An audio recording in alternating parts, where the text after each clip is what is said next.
ஸ்ரீவைகுண்டம் அணையை முறையாக தூர்வார கோரி அணையை முற்றுகையிடும் போராட்டம் நடைபெற்றது.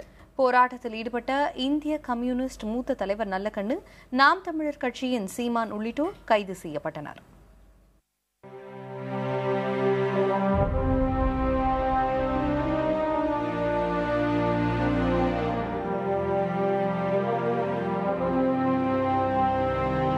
தாமிரபரணி ஆற்றின் கடைசி அணைக்கட்டாக ஸ்ரீவைகுண்டம் அணை உள்ளது. ஆங்கிலேயர் ஆட்சி காலத்தில் 1866ஆம் ஆண்டு தொடங்கப்பட்டு 1873இல் இந்த அணை கட்டி முடிக்கப்பட்டது. இந்த அணையின் மூலம் சுமார் 25,000 ஏக்கர் விவசாய நிலங்கள் பயன்பெற்றன. ஏறத்தாழ 150 ஆண்டு காலம் தூர்வாரப்படாததால் ஸ்ரீவைகுண்டம் அணையில் தற்போது 2 அடிக்கு கூட தண்ணீர் தேக்கி வைக்க முடியாத நிலை ஏற்பட்டுள்ளது. பல்வேறு கட்ட வழக்குகளுக்கு பின்னர் அணை தற்போது தூர்வாரப்பட்டு வருகிறது. ஆனால் அணை முறையாக தூர்வாரப்படவில்லை என்று குற்றம் சாட்டி இன்று அணையை முற்றுகையிடும் போராட்டம் நடைபெற்றது.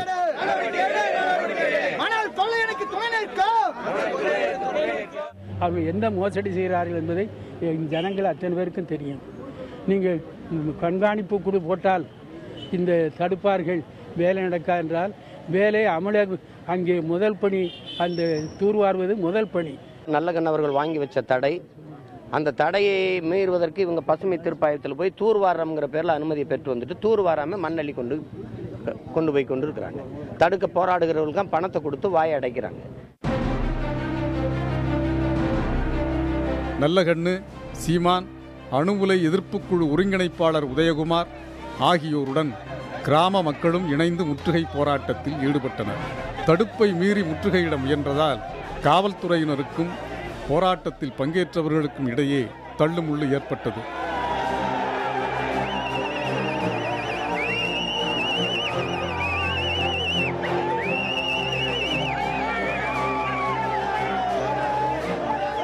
பின்னர் நல்லகண்ணு, சீமான் உள்ளிட்ட 200க்கும் மேற்பட்டோர் கைது செய்யப்பட்டனர்.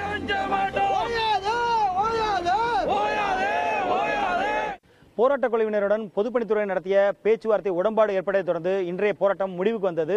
கைது செய்யப்பட்டாலும் மணல் கொள்ளைக்கு எதிரான போராட்டம் தொடரும் என போராட்டக்குழு தரப்பில் தெரிவிக்கப்பட்டுள்ளது. புதிய தலைமுறைக்காக ஒளிப்பதிவாளர் சங்கர் மற்றும் செய்தியாளர் சங்கர நாராயணனுடன் ஸ்ரீவைகுண்டத்திலிருந்து நாகராஜன்.